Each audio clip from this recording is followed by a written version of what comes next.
Bismillahirrahmanirrahim. Assalamualaikum warahmatullahi ta'ala wabarakatuh.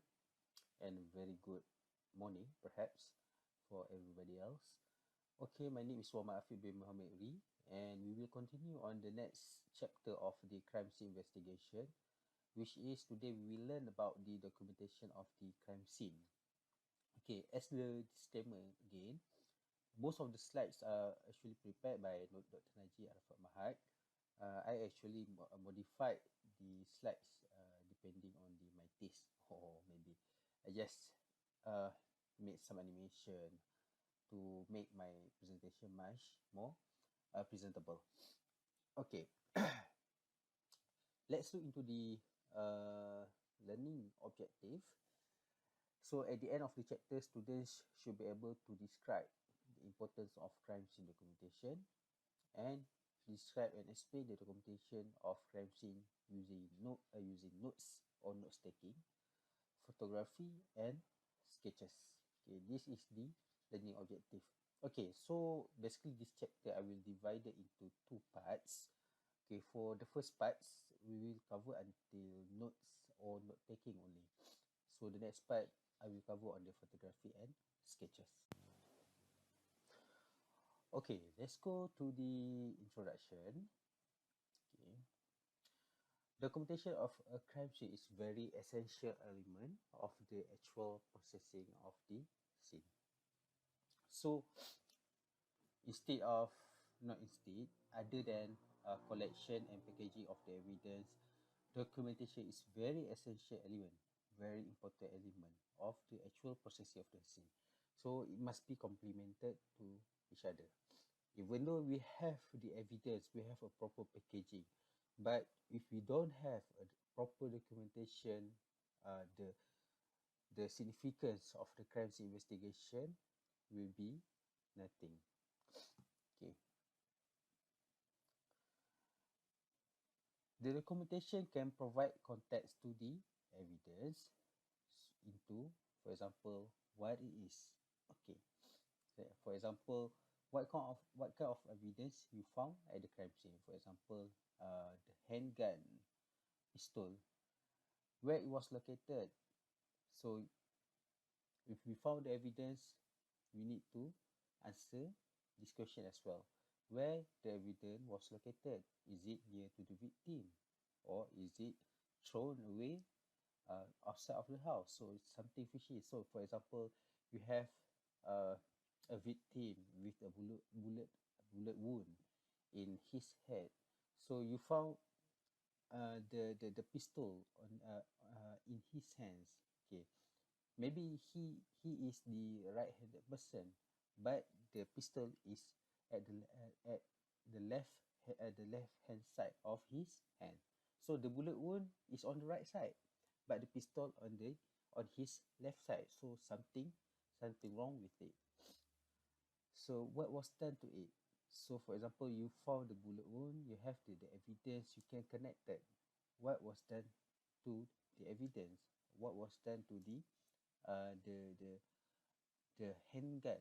So the handgun was used to make a bullet hole in his head or in the victim's head.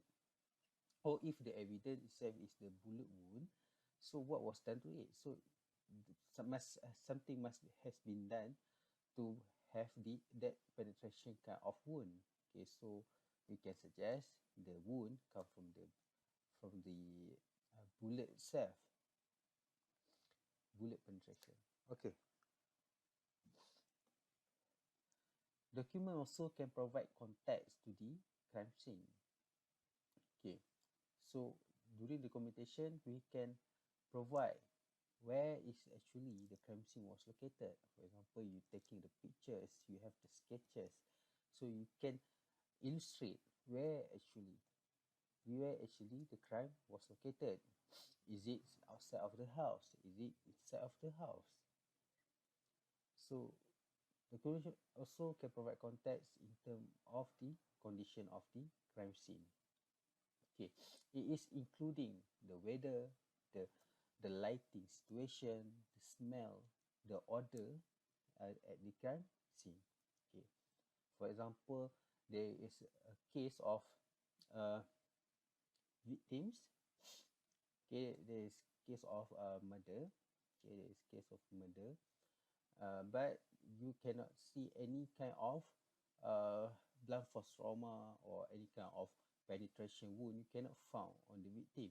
But when you arrive at the crime scene, you are able to somehow smell some odor. Okay, so that is something that must be taken into consideration. Okay, okay. Then how did it look like? For example, in case of the robbery, in your house, for example, if there is a case of robbery, you need to mention how did it look like of the crime scene. Okay, for example, is it messy or is it still not messy? For example, in the case of robbery, if the house is not it's not messy, it means that the person known very well the location of the jewelry in your house. Okay, okay, that is the kind of situation. But if, for example, the robber is someone is not related to your house, maybe the house is kind of messy because he tried to digging out for everything. Okay, this is the kind of the what can documentation contributed to. First, it can contributed to the context to evidence, and that it can provide to the context to the crime scene. Okay, the next one we will learn about the purpose of the documentation. Documentation has served for several purposes. Let's look into the first one. Documentation act as the permanent records of the condition of the scenes and its physical evidence. So whatever it is that in your documentation, it is note taking or it's by photograph or sketches, it will become a permanent record of the condition of the scene and its physical evidence. Documentation also records what the crime investigator observed and did. So not only what you observe, but what you did at the crime scene. For example, you observe the condition is messy, but you need to also record what actually you did. For example, uh, you you you mention in your documentation what kind of the searching pattern that you use in the crime scene. Is it spiral or what? Or maybe in the documentation you also noted down over there, you extend the parameter of the cordon. Okay. The next one is documentation also useful in debriefing, both at the scene and formal debriefing. What is mean by debriefing? Debriefing is like you brief some brief the information to someone else. Okay, at the scene. Okay, after you have the proper documentation. Documentation is started when you receive a call from the crimes from the investigating officer. So you have the information right there. Okay, then after you come at the crime scene, and then again you will undergoes the preliminary walkthrough, and then you will get the information from the investigating officer, and then you can use the information to debrief to your CSI team member at the scene to actually plan how to uh, to perform the crime scene investigation, what kind of the equipment that you are needs. That's kind of example. Okay, and then for the formal debriefing, it's like kind of the pre-trial discussion when you have the documentations already uh, there. So you can use that kind of documentation to recall back what you actually have done at the crime scene during the pre-trial discussion. And that's kind of the formal example of formal debriefings. Okay, and then the documentation become a guide for the writing of the final reports. Okay, between a day of the crime scene investigation until you make a final report, it may take weeks. It may take weeks because you will not only serve one crime scene for a month. Okay, maybe you actually, for example, encounter about 20 to 30 crime scene a month. We are not really sure. So if you don't have a documentation on that particular crime scene, you will not be able to make a final report that is very tally to the crime scene. So you are not perfect. You are not a robot that you can remember everything. So you need the documentation as a guide for the writing of final report. Okay, And then you can use the documentation as the preparation tool for hearings or trial. During the hearing, it's not that much because the hearing we just read the charge, but the most important thing is during the trial. But of course, the documentation is really important for the IO. If the IO cannot prove the charge, cannot cannot cannot prove the motive, so it cannot be uh, somehow until reaching the level of hearings. But the documentation is very important for preparation of hearing and trial. Okay. Without the documentation, okay, you cannot prepare yourself. You, as I mentioned before, we just a human, not a robot, so we cannot remember everything. So at least as the if you have the documentation, you can prepare yourself for hearings and trial. Especially you are required to stand as the expert witness. Then the documentation can allow for outside analysis, evaluation, and training. Okay, analysis, evaluation, for example, you have somebody else come as the expert. For example, the prosecutor. Prosecutor came and want to see the condition of the crime scene, but he cannot see actually because he is not there. But through the documentation, it can illustrated, virtually illustrated to him what kind of the what actually happened at the crime scene, how the crime can be restructured back. Okay, that is the kind of thing. For the training, of course, whatever you have encountered during the crimes investigation, you can use the benefit of the information for training purposes, so that in the next crimes investigation, the it can the next person is can learn the experience from you guys. Okay, then the documentation may be admitted in the court hearings or trials. So if you have a proper documentation, if it's really important to the investigation, if the judge see that it can be admitted as the one of the evidence, so it can be admitted. Okay, for your information, okay, in court, we don't actually call the evidence in court as evidence. In the court, we call the evidence as the exhibit. So every evidence you collect at the crime scene, so when you come to the court, so you need to mention the evidence as the exhibit. For example, you have the when during the collected, you collected as the exhibit evidence A1, but when you present yourself at the court, you need to mention as the exhibit. Okay, so because the process is you need to tender the exhibit before it can be accepted as the evidence. So not everything, not all the evidence that you bring from the crime scene into the court can be accepted as the or can be tendered during the trial. So that's why we use the terms exhibits during the courts or trial. Okay, there are three process of crime scene documentation. The first one is the note taking. The next one is photography. The third one is sketches. They are complementary with each other. For example, photography and sketches, they cannot describe what actually the weather over there, the temperature, the smell, the odor. So you need to have the note taking to specifically to tell you about it.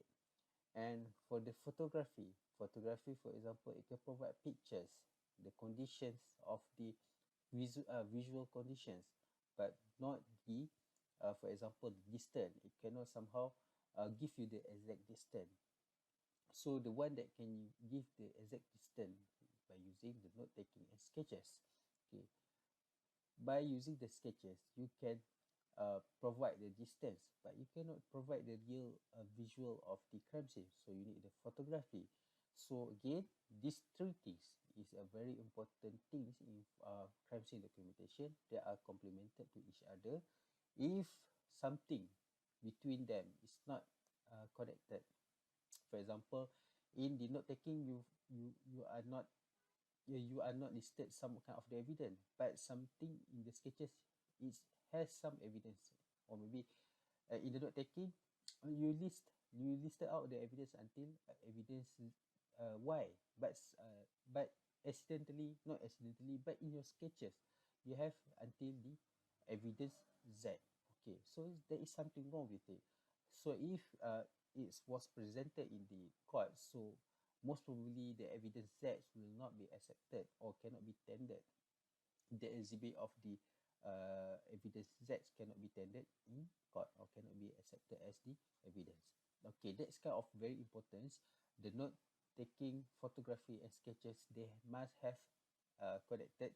They must be connected with each other. The information must be tally. Okay, so if it's not tally, okay, it will produce the prejudice, or it will prove the incompetency of the crimes investigation. When they able to prove that, so most probably you are on the losing side. You are on the losing side. Okay. Key elements of properly documented crime scene. Each of the three process, note taking, photography and sketches, is vital to proper documentation efforts. You cannot lose any of it. It's all of those three is very important. Each process should complement each other. Okay, I already mentioned about it. Okay, here is the key element. So we need these three, and they need to complement each other. So okay, as described in the learning objective, so we will learn about the importance of the note taking. Okay, the next one, we will learn about the importance of documentation. As already mentioned in the learning objective, we need to know the importance of documentation. Okay, sorry. Okay, the first one, the documentation is served to recall what the crime scene investigators saw, heard, smelled, and did. So, is the function of the importance of documentation is to recall what actually we saw. For example, the crime is messy, whatever we heard, for example, is kind of noisy because of the near location of the crime scene to the construction site, or the smell. For example, you smell the pungent smell, and what you actually did. For example, you did certain plan for the crime scene management. So you need to and when you do that and you do the documentation, you can recall back whatever actually has been done on the crime scene, whatever actually happened on the crime scene.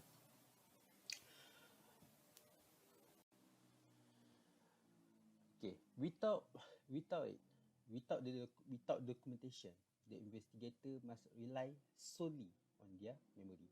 So without documentation, we can only rely on our memory.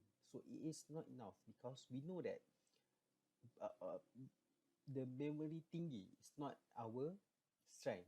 We cannot remember everything 100%. In fact, we only use how many percent of our brain.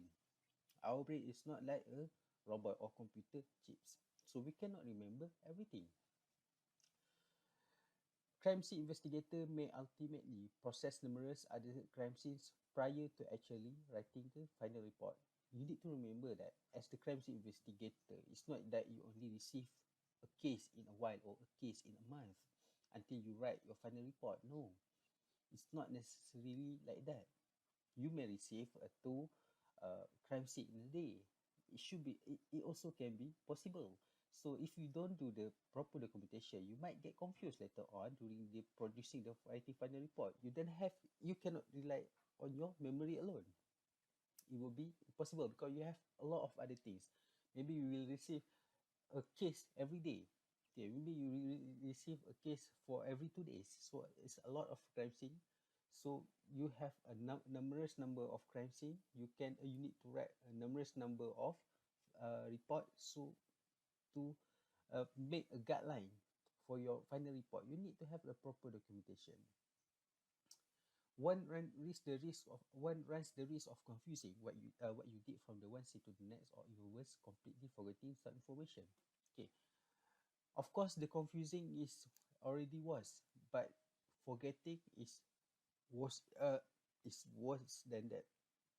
Okay, confusing is bad enough, but forgetting is much more worse.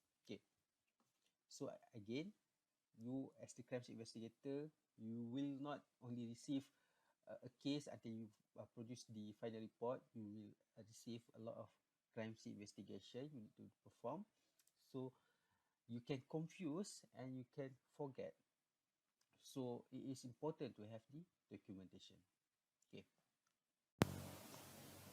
Okay. The second importance of documentation, the documentation serve as the preparation guide for the trial. Okay. Any pre-trial discussion you may have with the prosecutors or defense attorney. Okay. Preparing for the hearing or the actual trial itself. So by having the documentation, you can prepare yourself for any kind of pre-trial, hearing or trial. Pre-trial is mean that you need to sit out with the prosecutor and defense attorney and you need to describe the case, okay, together. You need to discuss the case together. Preparing for the hearing, okay, the hearing is where the charge is given to the suspect, okay, and the actual trial itself. Okay, when actually you need to involve yourself as the expert witness during the trial. So it is important to prepare yourself. Without the documentation, you rely solely on the memory, so you will mention in the crowd, I think, I think, I think. So it will not be acceptable. You need to say definitely during the crime investigation at certain date, at certain time, this happened, this happened, this happened. It's already documented in the documentation and reported in the final report. Okay, I also jotted down in my personal notebook on the specific date, blah blah blah blah blah and blah blah blah. So it's a fact that cannot be deniable. But if you just say in the I think based on my I imagine it cannot be accepted. It will not be accepted. Proper documentation of scene may be used by the defense to allow them to evaluate the scene as well the actions of YouTube. Okay. So if you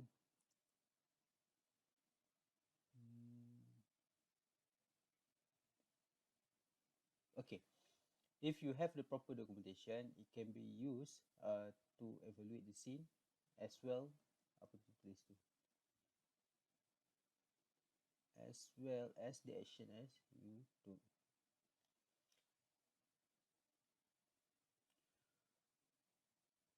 Okay. So you need to have the proper documentation so they be able to evaluate the scene. If you have a poor documentation, okay, of course the defense will somehow uh, pulverize you. So it will somehow discourage you in the court. So you cannot allow to have a poor documentation. You need to have a very proper documentation. So for the importance of the documentation, we have two. Okay, the first one is to recall whatever actually you did, whatever you smell, whatever you heard, whatever you do, whatever you see in crime scene. Second, it serves as the preparation guide. So that is the importance of the documentation. Okay, let's look on the note taking. We go specifically to the note taking first. Let's look on the format and the method. For the note taking, it varies.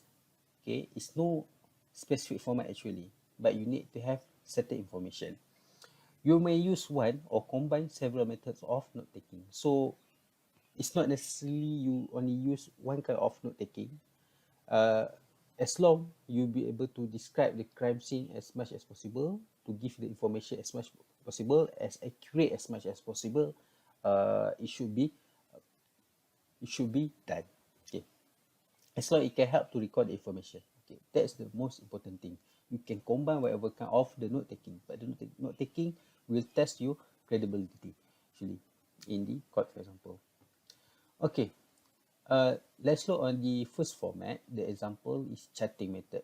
Chatting method is we divide the information into several areas actually.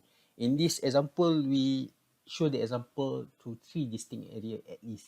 Okay, there are smaller margins on the right and left side as well as the larger near the center of the page. So we have the left area, right area, small one, and also the main writing area. We'll also have the top area of the paper. Okay, so this is basically the charting method. Much more, I can say that it's much more clean, okay, compared to the others. Okay, so you can write better. So the top of area of paper, you should make it as the general reminder of the case.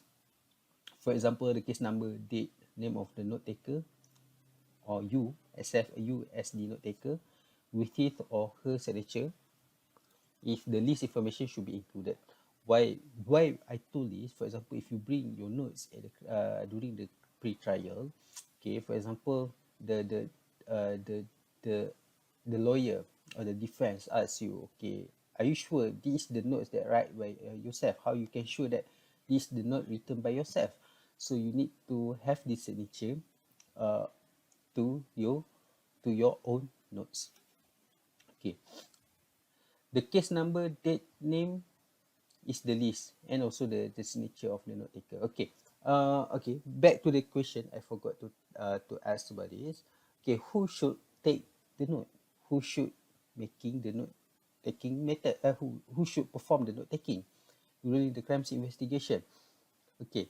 The note taking should be done by the crime scene investigation leader. Okay. The CSI team leader is the one should make the note taking. Okay.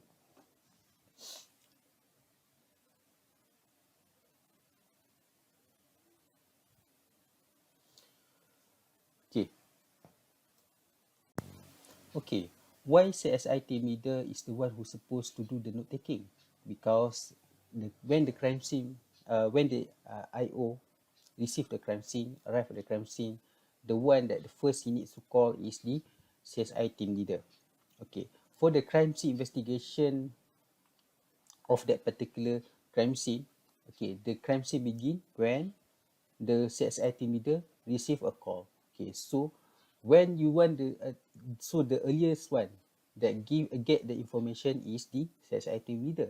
So that's why the CSI team leader is the one who's supposed to perform the note taking. Also, at the end of the crime scene investigation happen when the CSI team leader release back the crime scene to the investigating officer. So the information there should be ended by the CSI team leader. That's why the note taking also needs to be performed by the CSI team leader. Okay, so we already learned about the theory of the paper as the general reminder. You need to include the case number, date, and name of course, at least your signature to prove that the note is belong to you. Okay, that you are the one responsible for that notes. Now let's look on the charting method format on the left column. Okay, on the left column. The left column can be used to write down specific times that include, okay, doing the analysis. For example, you have 7:30 a.m. Okay, that is the time of you receiving a call. So you need to put the specific time. Okay, when a specific time is the thing that when a specific task was started or when it was completed. Okay, for example, 12:30 p.m. you finish to process the crime scene. So you need to use the left side to put the specific time where this when the specific task is started or completed. Okay. So when it's included when you leave the scene, where you receive the call, when did the medical examiner arrive, when the expert witness arrive, when the specialist of the forensic arrive. Okay, that is the kind of thing you need to include it in the note taking. Okay, specifically when actually you arrive at the crime scene, where actually you leave the crime scene, everything should be included. Everything that have the importance during the crime scene investigation, you need to include that, including, okay, for example, 2:30 a.m. Okay, sudden raining, pouring. Okay, so you need to put the time. Okay, or suddenly 2:30 p.m. Okay, you heard something happen at the crime scene, so you need to mention as well. Okay, so etc. and etc. A lot of kind that you can conclude it. You can also include it. Sorry, not concluded. So we have the right margin. Use the right margin to make headers such as living room, coffee table, or master bedroom. It's like important words. For example, in the left side you say that you say you on the left side you mention the specific time 7:30 a.m. Okay.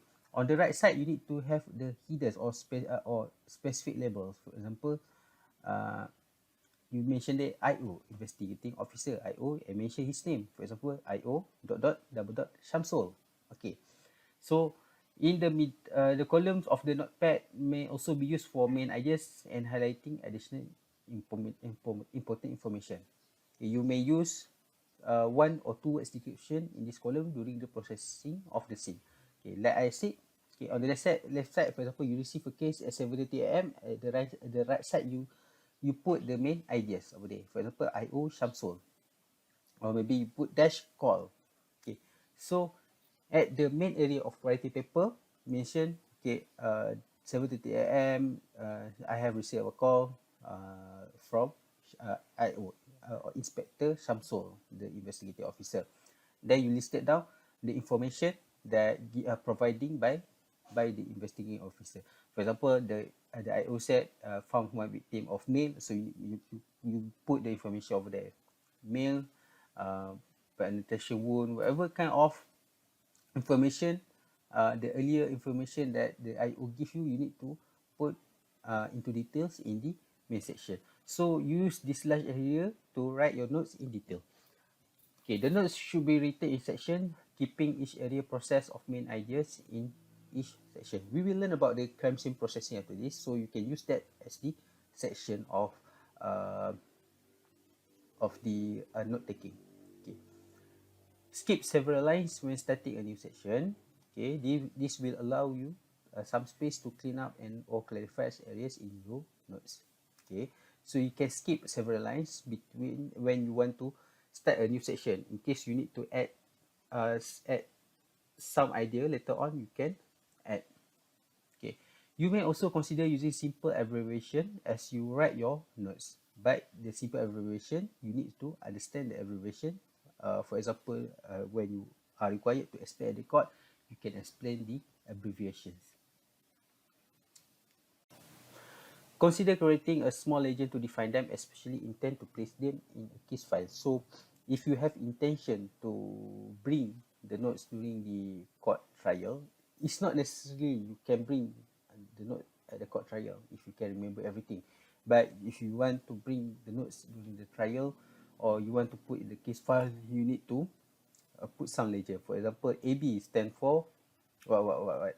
For example, PC, PS stand for pistol. Okay, that is the kind of legend that you need to define them, so you can make somebody else be able to read them properly.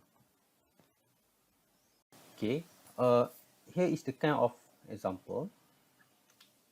Again, the picture of the charting method. On the left side, you put the specific dates and times. On the right side is the general labels or the main ideas. And the main here is for the main writing area here for the the description in details. The top area of the paper, you need to have the information. Okay, so you put your dates, the main idea, and the for example 7:30 a.m. call IO, and the detail, receive a call from Shamsul, Inspector Shamsul regarding of the crime scene at location, what location, the time, blah blah blah, and what kind of information that actually can be obtained from the conversation with the IO. For example, 7:50 a.m. this arriving at the crime scene.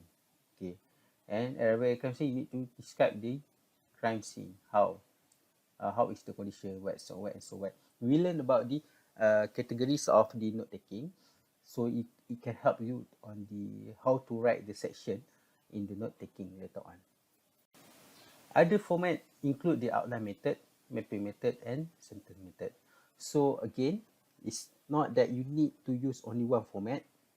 You can combine several formats in your note taking. You can combine several formats in your note taking, as long it can help you to recall the information precisely. So you should incorporate other format if it can help you. Okay. Oh, before I forget it, it's not necessarily you need to print like this. You need to have the line. So you can use the plain paper. You can draw. Let me see if I have the paper. Okay, you can just use the plain type of the paper. Okay, then I have the pen. Okay, so what can you do actually? You can just make a line like this.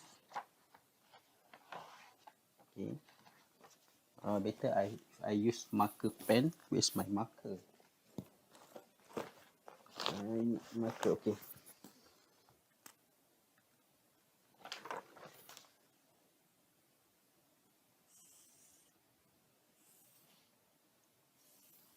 So you can just use the notebook kind of plain paper. It's not you can use the line paper as well, but you can use the plain paper, or we call as the legal notepad.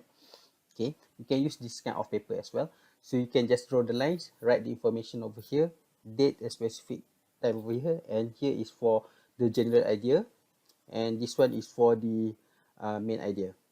Okay, so what you can do after you have received, for example, you have the first section is by receive a call. So you put the line, okay, then you can start the new section. So you can use the plain paper as well for the note taking. Not necessary to have the printed like this, or you have the line paper. It's not necessary. So you can always do the lines by yourself. As long you have a proper documentation, it should be good already. So it's not necessarily you need to print this. So don't misunderstand. Uh, Here is just to show you the chatting, or what we call as the chatting method. Chatting method only. So it's not necessarily to print this thing. So because the last batch they actually print, they actually make a table like this, and then they print during the crime scene investigation. Also can, but it's not necessarily to do that. Okay. So we have the other formats, as I mentioned before. You may incorporate other kind of the format of taking method, as long it can help you to recall the information. Okay, here is an example of the outline methods. You can incorporate it in the chatting method at the area in the main area. You can place important points further to the left. Okay, the first line is reserved for the each topic, idea, and its general. Indent each more specific point to the right. Okay, for example, receive a call.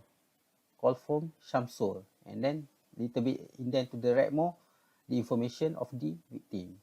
Okay, what is the condition of the crime scene? When he discovered the crime scene. Okay, where is the location of the crime scene? Okay, that is kind of how you can use the outline method. Okay, the mapping methods you can use to relate each other or idea. For example, okay, you can incorporate it in the your note taking. Victim. Okay, you put the line. Okay, victim, suspect. Okay, and then you how to connect them, something that connect them. You can see pistol. Okay, victim, bullet wound. Okay, so you found somewhere in between bullet. So it can relate each fact or idea with each other fact or idea. So the purpose of mapping or graphic mapping method is to relate each idea. For example, you have the gun, victim, gun, suspect. So unknown, maybe gun to the victim, you just say located on his chest. Okay, that is kind of the example how can you use the mapping method. Okay, the next one is the sentence methods. It is the least that you can do. You can use a numbering sequence.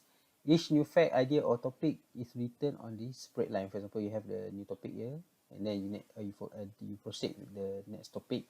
Okay, the number of the line as you progress to the processing of the crime scene. So based on the sequence of whatever you do at the crime scene. Okay, this the least that you can perform.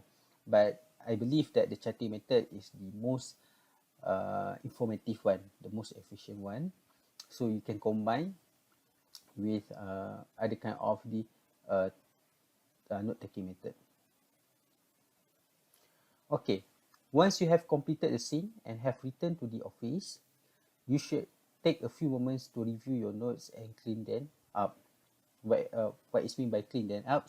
You need to um, write the information in details, or if you make sure again that at your notes you have the information that should be there. Okay, not the information that you imagine to be there, but the information that should be there, or you somehow miss during the crime scene, because the crime scene situation, yeah, maybe it's the hot weather, so you need to do a lot of things. So when you just return to the office, you need to complete the notes as soon as possible. Don't wait until the next day, because if you wait until the next day, the thing that you may forget, or you may somehow imagine, or it may come out from your imagination. Don't do that.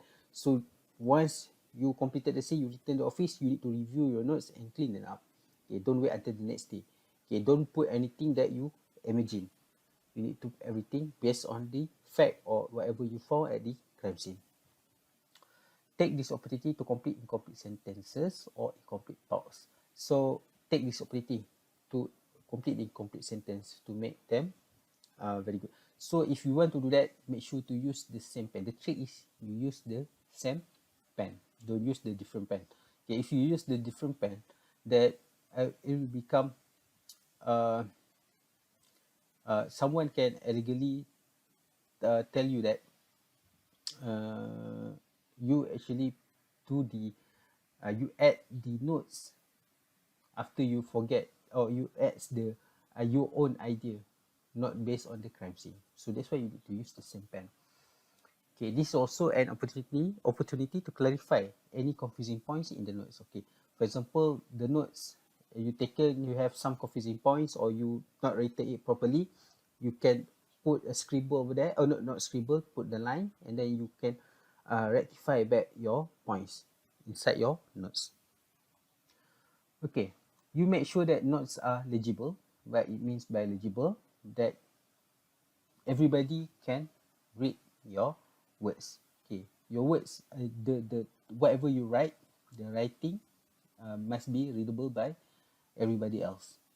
For example, if your notes are considered to be presented in court, so it needs to be legible or read by the defense lawyer or uh, the judge. So the notes must be legible. You need to use permanent ink, pencil only for sketch. You need to use permanent ink. Cannot use pencil. If you use pencil, they can somehow uh, allegate you that you uh, can erase the information. You can add and can add the information at the later time. Okay, don't scribble, cross the error with a single line. If you have the error, you need to put a single line and put your signature over there, and then rectify back your you corrected or you amended back your words or your sentence, but don't scribble. Okay, on the summary of the note-taking format method, there is no specific format. You can combine as long it can help you to recall the information.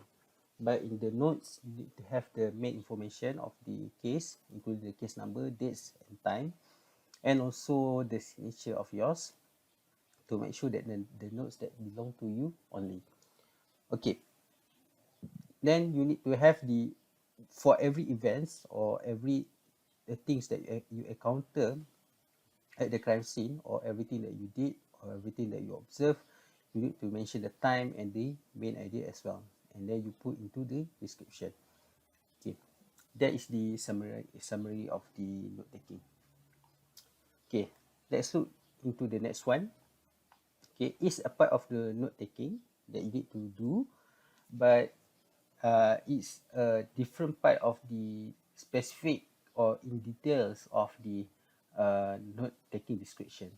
But it is really important for the crime scene investigation is the to-do list.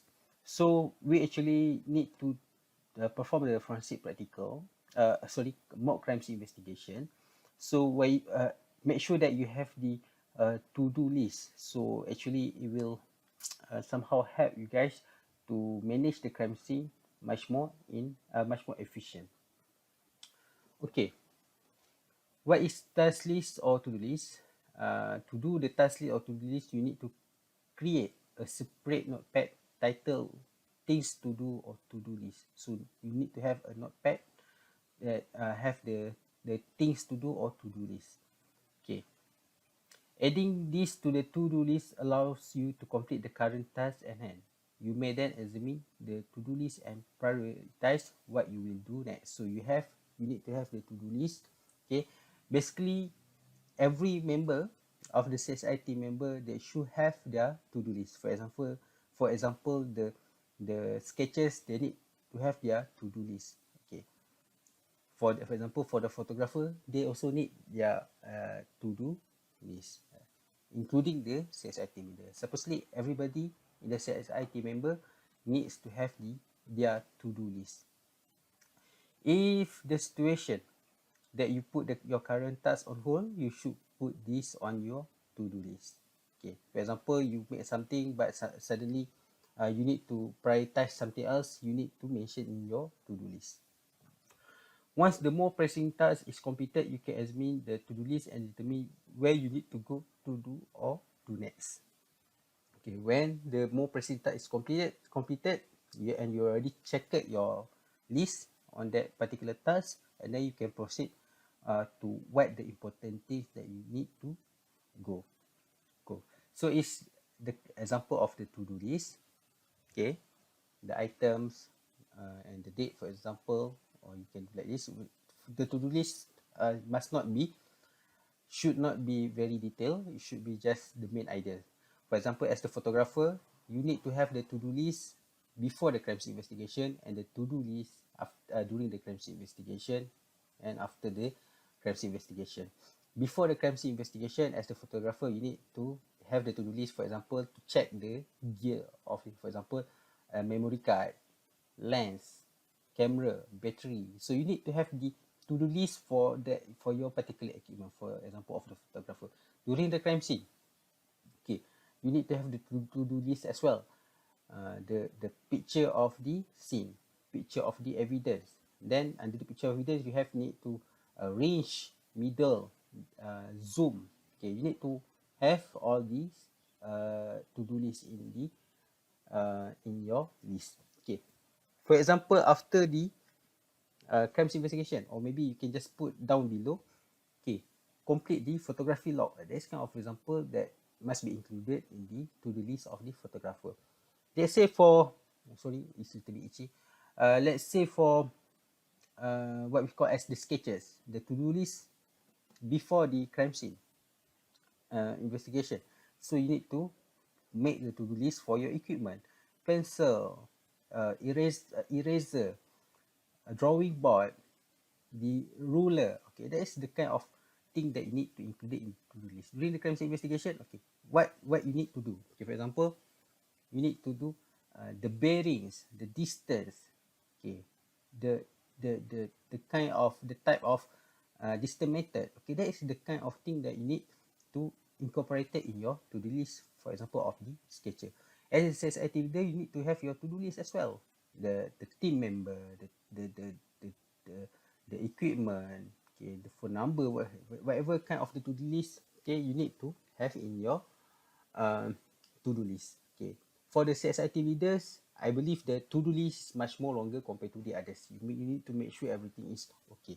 But I believe every member need to have their own to-do list. As you process a crime scene, you should avoid partial processing. So you need to not perform according to to-do list, but you need to avoid batch processing. So you need to complete a task at one time. For example, the photographer in the middle of photographing a room, he or she then requested to photograph a piece of paper in the area of the scene. He or she then stopped photographing the current room in order to photograph the piece of paper. Okay. So in the real situation, okay, unless it is pressing or is urgent, so you cannot force the other one, or you cannot force yourself to make the other task before the one that you perform is completed. So you need to make sure that your current task is complete, then you perform the other task, unless there is an urgency. For example, it's raining outside, so you need to prioritize whatever information you have at the outside of the house, for example. Okay, that is okay, but avoid to to perform the other task before the current task is completed. Ideally, you should allow one task to complete before starting another. So, okay, this also occur when CSI team leader requests other areas to be photographed right now. Okay, if you as the CSI team leader, you have your own to-do list, you cannot just enforce somebody else to follow your to-do list. You need to match with him, and you need to wait until he is complete his task, then you can use him to perform the other area. So that's why the crime management is very important.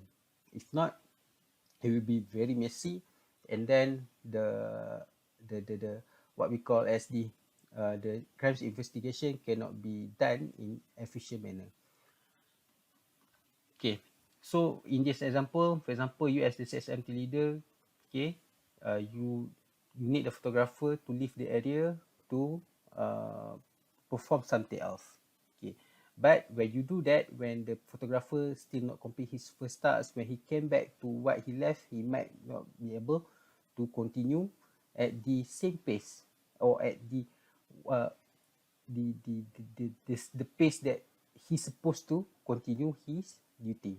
Okay, so you need to allow him to complete his task, and then after that you can call the photographer to move on to another area as as your suggested, because of course the CSI team leader is the one that the photographer is supposed to follow the instruction, but you as the leader, not as the boss, you as the leader, you need to guide him, to have a proper guide. So you need to allow him to do his work properly, and then you guide him what he needs to do the next thing. Okay, that's the kind of thing you need to consider. Then of course the to-do list you need to examine every time to ensure that everything has been checked off. For example, as a CSF team leader, during left the crime scene, before you want to release the crime scene, you need to check again your to-do list. For example, have the evidence be collected, have the evidence be uh, packed. For example, that's the kind of thing you need to check off. Okay, then after you confirm, then you can proceed to releasing the crime scene. That's kind of example. Relying on your memory often result in some of these tasks being overlooked or forgotten. So don't rely to your memory. So that's why you need to have the to-do list. Other than part of the note taking, you need to have the to-do list. And as a leader, the responsibility is very huge. Okay. The next one we will learn about the note taking categories. Okay, this is the thing that I have described before this, that it can help you in your writing section of the note taking. I already mentioned about the note section in the chatting method, for example. So you can break down your note taking into the several categories or section. Okay, we will learn about this in a while. For the note taking, we can categorize into different categories or different section. Okay, it actually depends on the flow of the crime scene. Okay, the first one is initial notification, when you are receiving a call from the IO, investigating officer. The next one is during the arrival. Okay, after you arrive at the crime scene, you see or you observe whatever it is, and then you need to put into the note taking. And the note taking as well also categorized into the briefing, Either it's briefing from the IO to you as the CSI team leader, or during the debriefing, the information you given to the your CSI team member. And then the next category is the C description. Okay, the C description, overall description of this crime scene. Then the third category also must include the scene investigation. This is the most important one. Whatever you collect, whatever kind of the search pattern, whatever you encounter during crime scene investigation, that's you need to include in the note taking. Okay, the next one is vehicle documentation. If you have, if the crime scene involve the vehicle, so you need to have a proper vehicle documentation. You need to have a proper vehicle documentation. The next one is the scene processing and collection methods. Okay, the next one is the scene processing and collection methods. And after that, actually, you have the crime scene release, for example. Or we can call as the crime scene final, what we call, not release. We can call it as the crime scene final survey. Okay, if everything is okay, then you can return back, you can release back the crime scene to the investigating officer. So all of these should be included in your note taking. Okay, let's look into the first categories. The first category is initial notification. Your first note should always begin with how you got the call. Okay, with how you got the call. For example, you at the office, you receive a call from the investigating officer, and then you need to mention the time, who is the name of the investigating officer that call you, or maybe the one that call you is not the IO. Then you need to maybe the one that call you is the office, is the what we call from the police station itself. Then you need to jot it down who give you the information as well. So you need to document how and when you receive the notification. And then you knowing when the crime was reported to the police as opposed to when the crime actually took place. Okay, may allow you to consider whether or not the crime scene may have been cleaned up. So, okay, you need to have the information, the condition of the crime scene as well from the investigating officer. So when you came up to the crime scene, so you can know if the crime scene has been tampered or not, or is still in the same condition when you receive a call. This initial notification should also provide you some information as the complexity of the scene. So when you receive the call, and then you need to ask the information about the condition of the crime scene from the investigating officer. So when you receive the information, you can decide what kind of the additional equipment or manpower that deemed necessary during the crime scene investigation. For example, you receive a call from the investigating officer. He said that okay, the crime scene occurred in the small room, so you don't need to bring 10 members of CSI for investigation. You can bring about 3, at maximum another 2 or 3. But if, for example, the crime scene occurred at a very large area, so you can proceed by asking or requesting for extra manpower to help you for the investigation.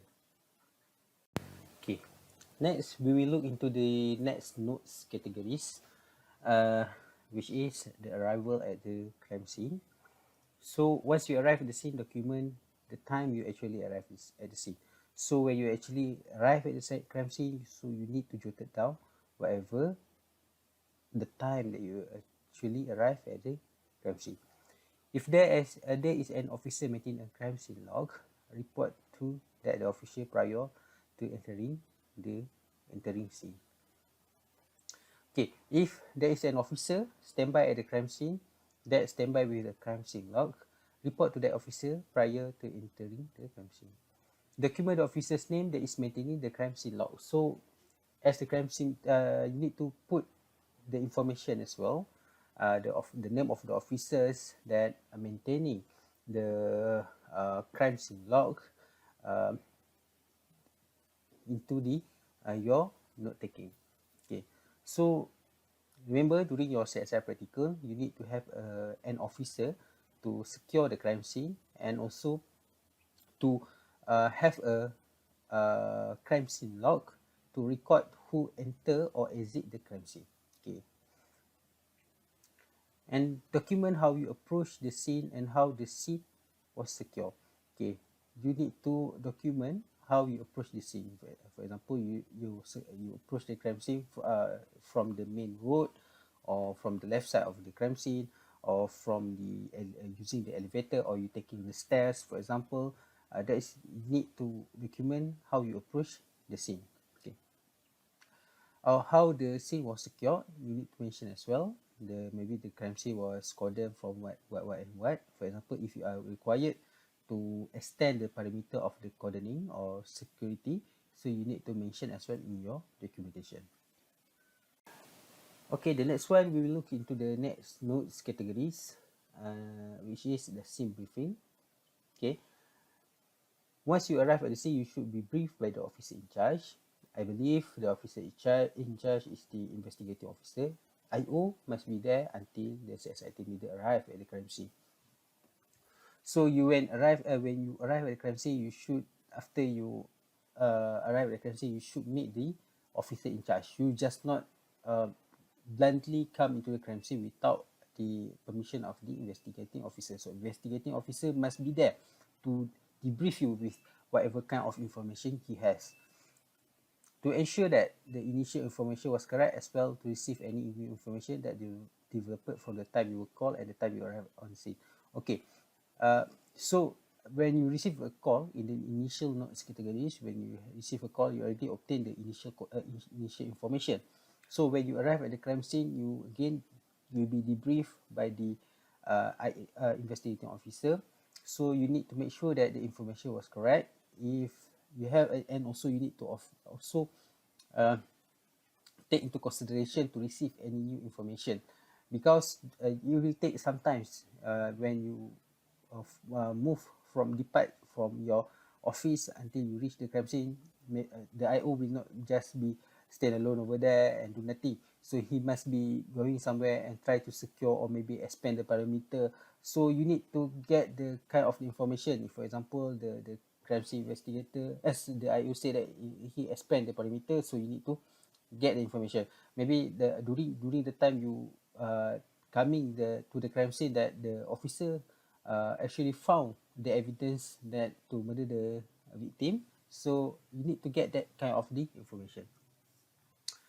Having knowledge of the case allows the crime scene investigator to optimize time management within the scene, well as process the crime scene in the most efficient manner. So by having the information from the initial call until until the scene briefing, when you get the information from the investigating officer, you will be able to perform a very good, efficient management of the crime scene. So you need to have that knowledge. Okay, for example, the IO said, okay, in the house there is multiple murders, few victims found located in the what stairs. For example, whatever, which room, and which room. So you can perform the investigation or crime scene investigation in much more efficient manner. So you can approach the crime scene in much more confident, or much more cautious. So you will somehow can be able to exclude to avoid not exclude we will be able to avoid from tampering the evidence by having that a lot kind of the information. You can avoid that. For example, again, the officer say, okay, we found the gun to kill the victim, the weapon to kill the victim at the under the table. So if you don't have that kind of information, then you maybe just miss that kind of evidence. So if you have the kind of information, it will help you to perform the crime scene investigation in much more efficient manner. Okay, we're still in the note categories of scene briefing. Your note should be included the record name of the person or persons providing the initial scene briefing, and write a brief description of what happened. So you need to record the one that who will debrief the information to you. So you need to record the person. Okay, for example, the investigating officer that supposedly to give information to you at the crime scene. So you need to write whatever description of what happened that he described. Okay, then should involve who was involved in the crime scene processing and what involvement they had. Okay, this is included is this is including the name of the or the information of the, for example, medical examiner over there. You need to have the information, including your team member, who is the note taker, who is the sketcher. You need to have the information of whoever involved in the crime scene investigation, involving the person as the police officer who guiding the crime scene. So you need to jot everything, and then you need to write the lighting conditions. Okay, what call the officer, suspect, or witness have seen or have seen. For example, uh, witness say that he has seen uh, the evidence located at certain places. So you need to jot it down. So you can pursue to that area to find the evidence. Maybe the witness say, okay, the suspect is exit through the back door of the house. So you can take that into consideration to find the evidence located from the back area of the house. Okay, that is kind of the information you can use to perform the CSI effectively. Okay.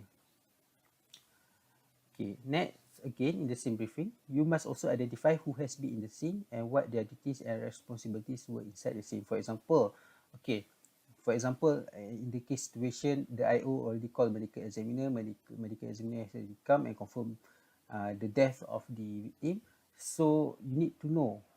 You need to ask to the investigating officer. You need to ask ask his or her that is anybody has come into contact with the crime scene. So you need that kind of the information, so you know that who actually already access to the crime scene. So you will not get you will know that will not get misinterpreted the whatever kind of the evidence you found. For example, you found another kind of the another set of footprints, for example. So if the IO if the IO said, oh, there is other medical examiner came to confirm the death. Okay, so you know that there is possibility that the set of the shoe prints belongs to the medical examiner. That is kind of thing that you need to do. Okay, clearing the scene by the initial patrol officers or other during time requires that light to be turned on, door open. Okay, what is meant by the clearing the scene? You need to confirm that if something happens is because of the somebody else is not actually related to the crime, but is actually related to the crime scene. Okay, for example, for example, the initial condition of the crime scene is actually dark, but the crime scene is encountered by police officers. So he is the one that who turn on the light. Okay, so you need to jot it down. Okay, if that happen, for example, if he is the one who turn on the light, so you need to get his set of fingerprint to exclude him from being a suspect. Of course, we don't want to make him a suspect, but you need to have him as a control. So, for example, at the switch, you are able to observe two set of fingerprint. So you will know that okay, this set of fingerprint is actually belong to the police officer who the one who that turn on the light. So you need to clear that kind of the situation. Okay, so we don't want to make your life harder.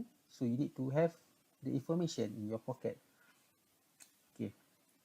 The crimes investigator should also determine what been disturbed or altered. For example, in which situation, if the victim is still alive, and for example, the what we call the medical assistant come and remove something to help the victim, bring them to the hospital. So you need to know if the IO be able to observe what actually been disturbed or altered during the process of crime scene investigation. So you need to know that as well. Okay, again, in the scene description, you should describe the scene in detail, both the exterior and interior scenes. Include a description of the areas surrounding of the scene, such as houses, streets, and field. For example, the house in what streets, okay, how large it is, how large the crime scene area, where is it located. This kind of description you need to include as well. And then you need to include what was the weather like once you approach the scene. Okay, for example, it's raining, it's cloudy, or it's uh, clear, clear day, very sunny. And then if better if you guys bring the thermometer to measure the surrounding temperature in case you encounter with the entomological evidence, so it would benefit for the entomological specialist to analyze the biological specimen later on. The primary scene is often designated as the location of the body.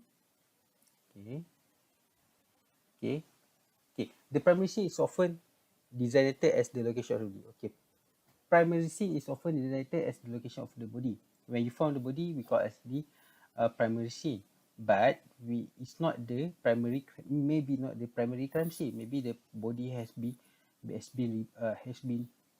moved somewhere. So if the absence of the body, the crime scene that you encounter maybe become maybe is the primary crime scene or the first crime scene. Okay, a detailed description of the primary scene also necessary. The written notes serve as a backup to the digital photograph in the event of digital memory cards fail. So the notes is very important. That's why you need to have the notes that can actually stand alone. For example, nowadays it's not like past 20 years where we use the film photography, but today we use digital photography. The possibility of the digital memory cards fails is also there. So the written note should be as detailed as possible so it can serve as backups in case of the digital photograph fail during the crime scene investigation.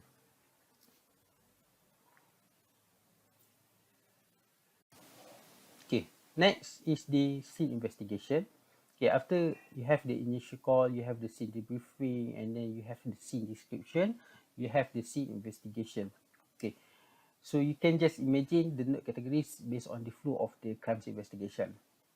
Okay, for the scene investigation, you need to include in your notes the management of the crime scene. Okay, how many there, what is what is the professional involved, what is the role of your team member of the CSI. You need to include that, and then include the type of the search pattern you use, what kind of the equipment you bring. Everything you need to include it.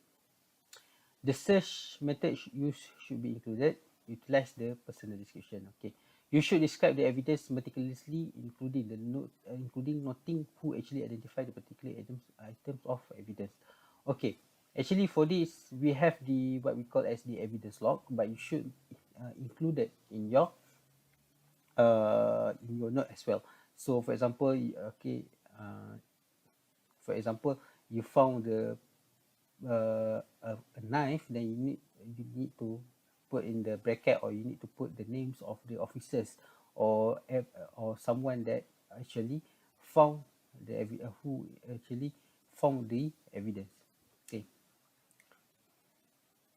this description should include what the item is and where it was located. So what the item is, where it was located. For example, you found a knife.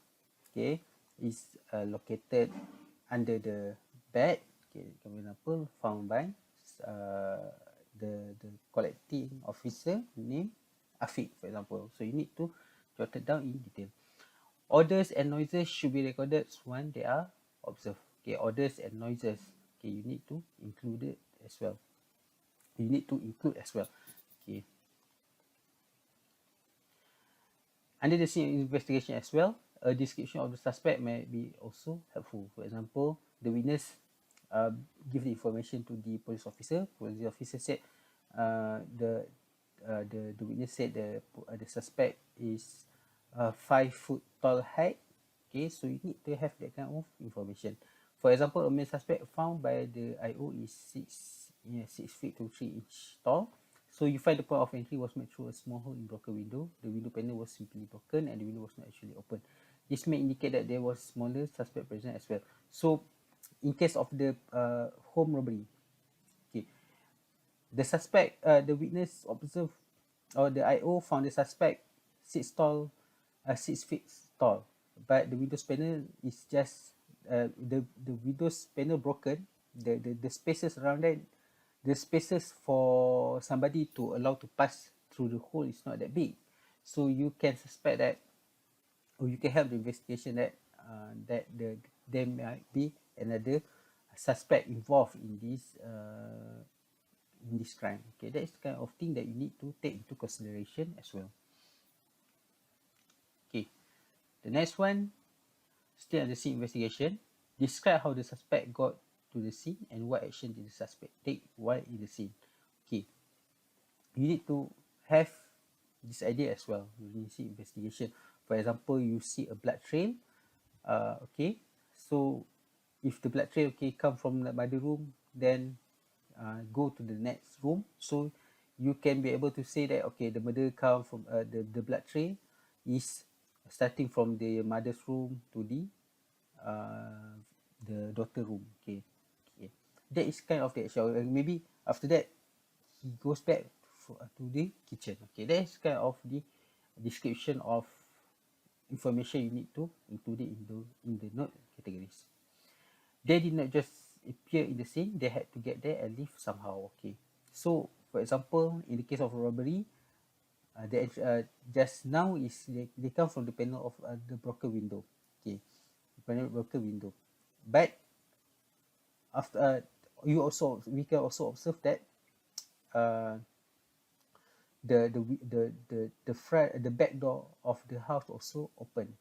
Okay, so it means that the entry of the criminal is come from the broken back door panel, the windows panel, and then he exit through the back door. Okay, after the other suspect, the smaller one, open the door from inside. So we need to have the in mind, okay, how the suspect came and how the suspect left the crime scene. So we need to identify the entry and the exit point of this suspect. So if we able to determine the entry point and the exit point of the suspect, so we can collect the evidence related to the case much better. For example, in this situation, you can determine that the entry point of the suspect is through the broken panel of the window, so you can uh, focus on the evidence collection at that area, and you know that the the the, the suspect left through the uh, back door of the house, so you can focus on the evidence searching on that area. For example, you do the fingerprint enhancement at the door, at the doorknob, so you can focus on that as well. Also, you can avoid for tampering of the evidence. So for example, the suspect or the criminal use the panel to open the window and then exit the house by using the back door. So you need to come to the crime scene. You need to come to the crime scene using the different area, or using a different entrance. By using, for example, you using the front entrance, except for back entrance already used by the criminal. So you can able to avoid the tampering of evidence. So you will not your fingerprint on the doorknob, or you will not overlap the fingerprint of the uh, suspect or the criminal at the back entrance or the back door of the house. Note the date and time you left the scene. If this time is also the time the scene was released, then this should be noted as well. So you need to jot it down the time you release the crime scene. Okay, for example, okay, 12:30 p.m. you release the crime scene to the IO. Siapa IO dia? Who is the IO? So you need to jot it down the name, and then 12:35 p.m. you left the crime scene. So that kind of information as well, you need to include it in your note taking, so you can you can use the information to write your final report. The next one for note taking categories is under vehicle documentation. Okay, for vehicle documentation is if the vehicle involved in the crime scene investigation. So you need to consider, not to consider, you need to perform the note taking on the vehicle documentation. The vehicle condition, the condition should be documented. So you need to document the vehicle condition as well. Some of the vehicle are very neat and tidy, while others are very messy. So you need to jot it down as well in your notes. Some of the mess may be the result of the suspect rummaging through the vehicle. So maybe the messy because of the suspect, they try to dig out for something in the vehicle. So if you have that kind of the information, you can try to have the idea in mind what actually suspect try to look for in the vehicle. Maybe look for the weapons, that kind of example. The identification of the vehicle must be documented. This include the tag registration decal, the safety inspection, if present, and the vehicle identification number. Okay, the tag registration decal is the plate number of the vehicle. The safety inspection, if appear in Malaysia, I don't believe that we have the safety inspection number. Maybe in Japan we have about that.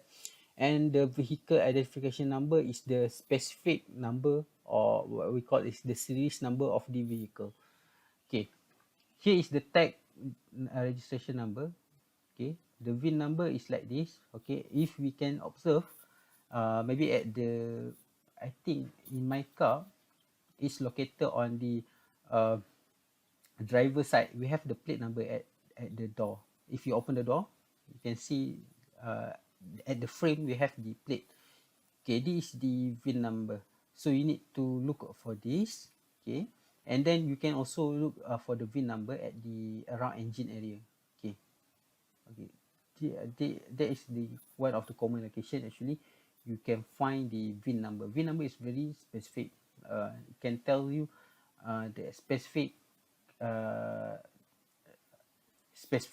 vehicle of the specific owner of that vehicle particularly, because if we can find the VIN number, we can find the owner of the car. Okay, because the plate number is normally we can just replace the suspect or the criminal, the criminal can just replace or use fake the plate number, but not for the VIN number. VIN number is a little bit difficult. Okay, if you have tempered, we can see the temporary very well, very easy. But for the engine, yeah, it's very hard actually, because it already is actually hammered on the plate of the engine. So it's very hard to actually change the VIN number compared to the plate number. So you need to find the VIN number. VIN number is much more accurate. Vehicle documentation, do not fall into the habit of simply running the tag or VIN on the police computers and getting the remaining information. Suspect may have switched tag or VIN in attempts to conceal the fact the vehicle is stolen. Always obtain information directly from the vehicle.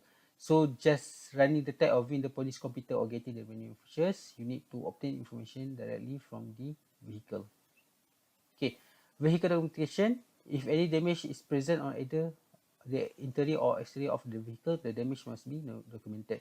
If you found any damage during the investigation, you need to document it as well, especially if the damage is the fresh one.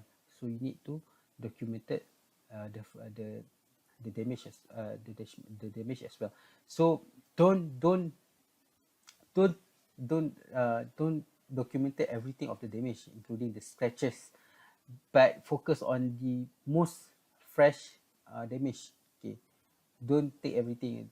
For example, a lot of dent on the vehicle, so you want to document everything. No, focus on the most fresh scratches, damage, or dented only. Okay, don't collect everything. Please don't do that. Okay, parking stickers commonly have number that are assigned to specific individual of specific vehicles. Okay, if you have the parking stickers over there, you can trace back to the specific individual or specific vehicle. Okay, the next one of the vehicle documentation is, once the exterior of the vehicle has properly been documented, evidence identified and collected, you may progress to the interior of the vehicle. As we learned in the chapter 1, during the crime scene investigation, you need to work from the most visible side to the least visible side. Okay, so you need to work from the exterior first before you go to the interior. Okay, so again, the same method is applied for vehicle documentation. You documented everything outside of the vehicle first, whatever the description, the color, the VIN number, the plate number, which you can obtain from the outside. Then after that, you progress into the vehicle, into the interior of the vehicle.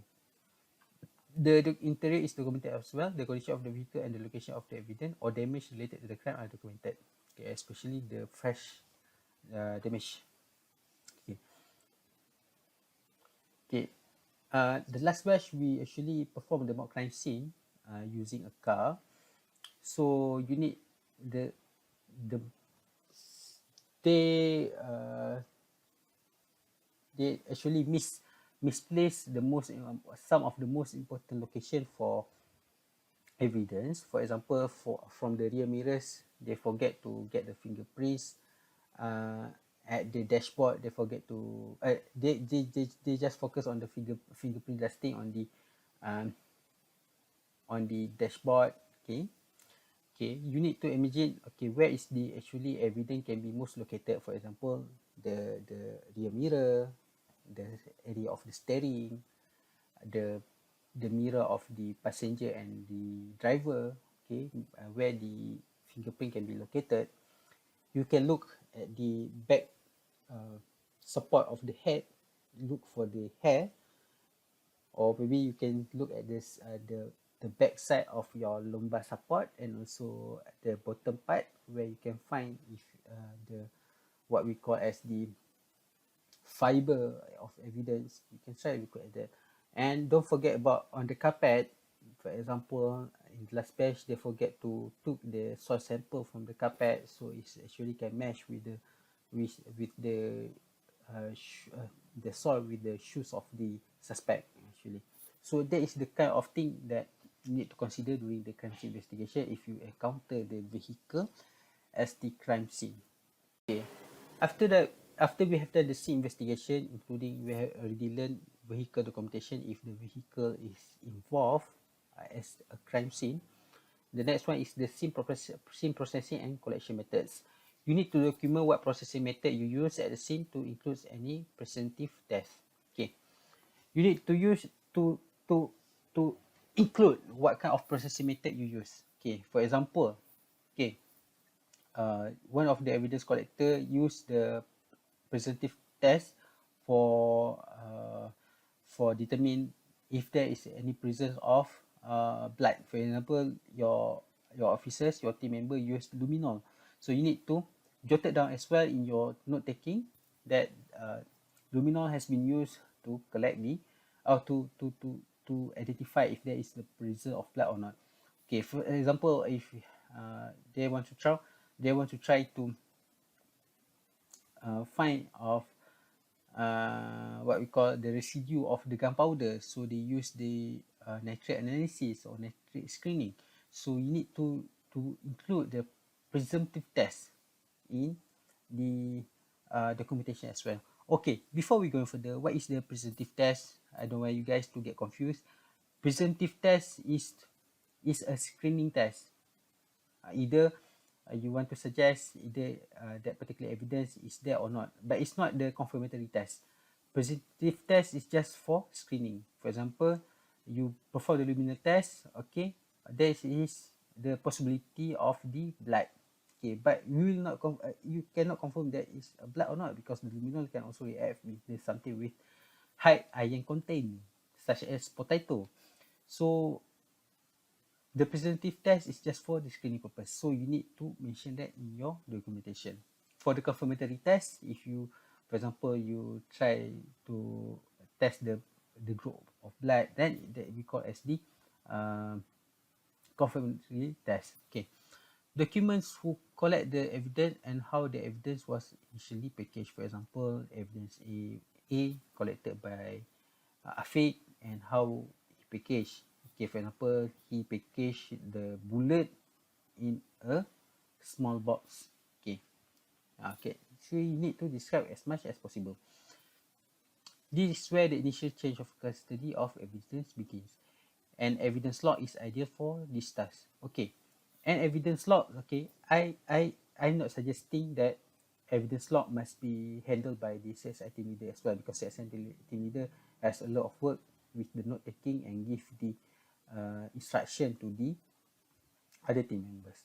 So evidence log, I suggest that if you have enough officers, the evidence custodians is the one that hold the evidence log. So the the the division of work can be done more effectively. But if you don't have enough team member and the crimes is not that small, it's not that messy, okay, there is not much evidence, then it's okay for the CSI team leader to the one that perform the evidence log. Okay, evidence log is different thing of the note taking, is a different part of the from the note taking done by the CSI team leader. Evidence log is standalone that you need to include it in the report, in the CSI report. Okay, so evidence log must be what we call stand as it is. Okay, it cannot, it is not incorporated with the note categories. Note taking is other things. You need to do the note takings, but evidence log you need to do as well. That's why if you have enough team members, you need to give the evidence logs, the task of the evidence logs to the evidence custodian. Okay, but if you don't have the enough team member, then CSI team leader is the one who's supposed to take the responsibility of the evidence log as well as the evidence custodians, the one that will take care of the evidence. Okay. Example of the evidence log here is the example of evidence log, CSI team name, type of offence, case number, victims, evidence number. For example, you label as A1, A2, A3, A4, description of evidence, knife with the pattern of what we call as with the black holder, for example, collected by what, collected or discovered by who. Okay, time, approximate date. Okay, you need to put another column here, who is the witness. If you as a witness, if the CSI team leader as the witness, you need to write your names. Okay, for example, if you don't have enough team member, then that the CSI team leader that need to handle the evidence log sheet, so he will become the witness.